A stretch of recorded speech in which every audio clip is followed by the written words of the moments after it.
This is a camera that you don't sit on the fence about. If you're thinking about the F6, you either need the F6 or you don't. There's no two ways around it. I feel like it's one of those kind of specialty type cameras. So let's dive into this little love affair that I have started to have with this amazing camera.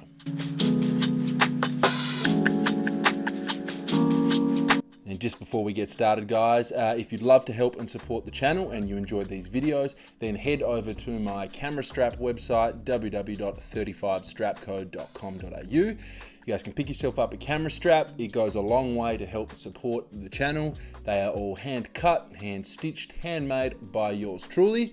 And any purchase would be greatly appreciated. They go towards keeping these sorts of videos coming. So thank you, and let's start the video. This camera possibly is the greatest 35mm technologically advanced 35mm camera that anybody has ever made. It just does every single thing you could possibly need a film camera to do. There's nothing superfluous about it. Every button, strike that, except maybe the extensive menus, which you don't really need unless you're a massive camera geek. Everything has a purpose, every button has a function, everything is laid out where it needs to be laid out. Ergonomically, it's an absolute joy to use. Features-wise, this thing will shoot 5 frames a second. Well, 5.5 frames a second technically, and then 8 frames a second if you put on the additional battery grip. That's more than anybody needs. A lot of modern DSLRs still only shoot 5 frames a second. So from an early 2000s film camera, by that standard, it's an amazing feat. The Viewfinder is one of the most enjoyable I have ever used on any camera system. It's 100% coverage. It is so big and so bright and so clear.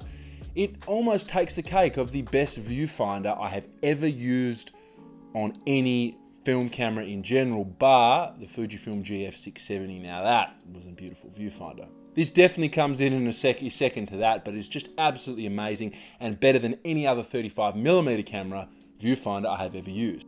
Now this thing has TTL phase detect autofocus.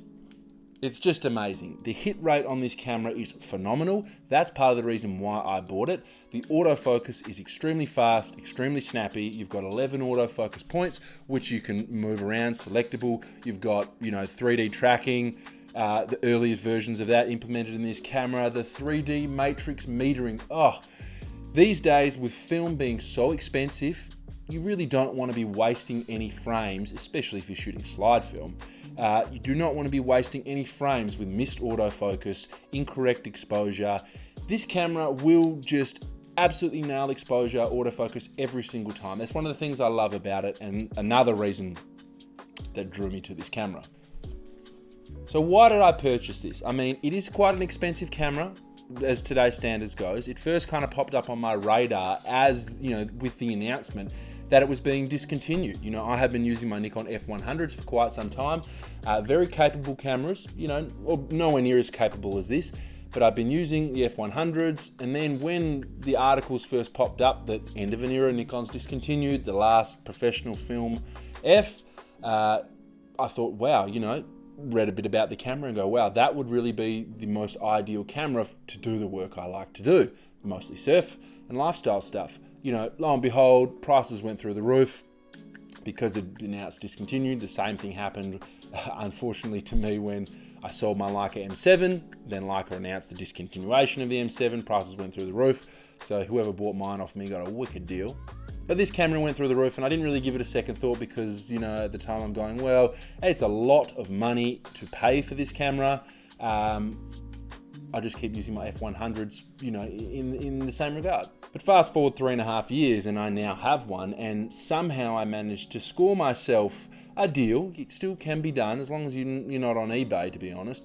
I paid about $700, 700 Australian dollars less than what the current market value is for an F6. So it's an offer I couldn't pass up, and I just had to pounce on it straight away. Like I said earlier, there's 2 types of people who want this camera. You either want it or you don't. The 2 types of people. Number one, that we've briefly spoken about, being the collector.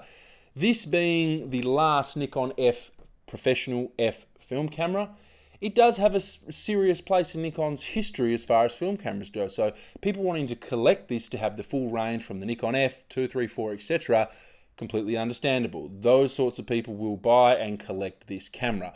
I fall into the second category. I believe the second category of people who buy this camera are people who demand performance and need results. One of the reasons I did start to look for one before this one actually popped up on my radar, this specific camera I bought, because what was starting to happen with my surf photography inside my housing, unfortunately, my F100s just weren't cutting the mustard.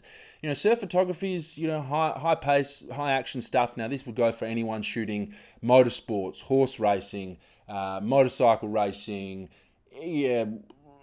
track and field, anything. Any sports photographer would appreciate this camera. Main reason I got it was because my F100s were just not doing the job. Inside my water housing, I'd come back from a session of, you know, shooting 1 or 2 rolls in the water, shooting surf, and sometimes, you know, a quarter of that roll would be out of focus, unfortunately, or the meter might slightly get tripped up. Never as bad because the F100s still have the matrix metering, but the autofocus was becoming a bit of a problem, you know, especially now that film has become so expensive. You know, wasting frames and missed opportunities and missed focus. It's really, if you're getting too much of that happening, it really kind of pushes you to want to shoot digital because you can, you know, more rely on modern autofocus digital cameras.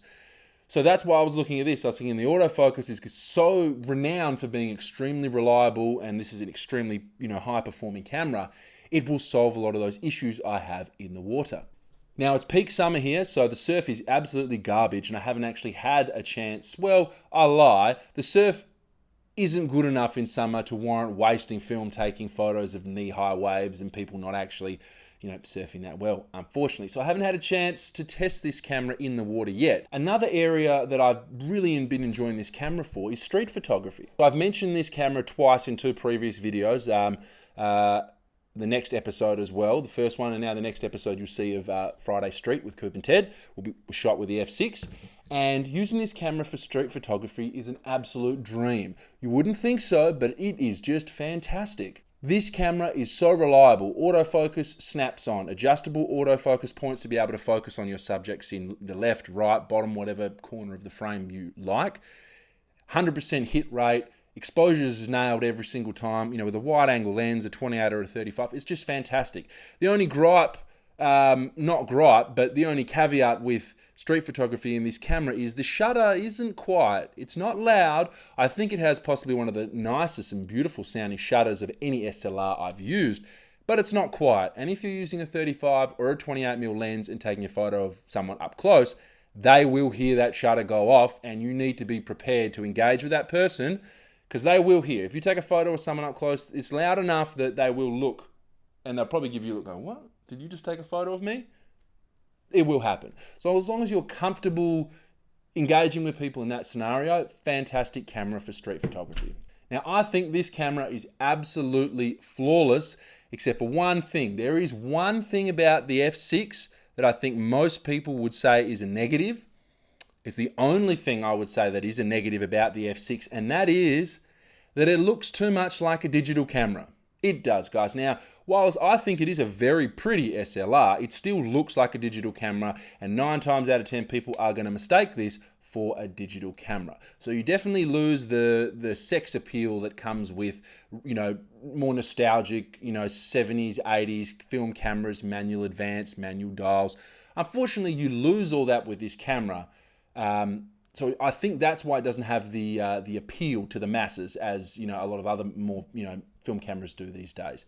But I definitely think that what you lose, you immensely gain in performance. And for those in the know and for those who need a camera that's going to perform every single time without fail, it really is a fantastic, albeit slightly pricey, but a 100% fantastic option and a solid investment if you are serious about getting the shot. So thanks for watching, guys. I hope you enjoyed this episode of Shoots with Coops and the Nikon F6, and I'll see you in the next video.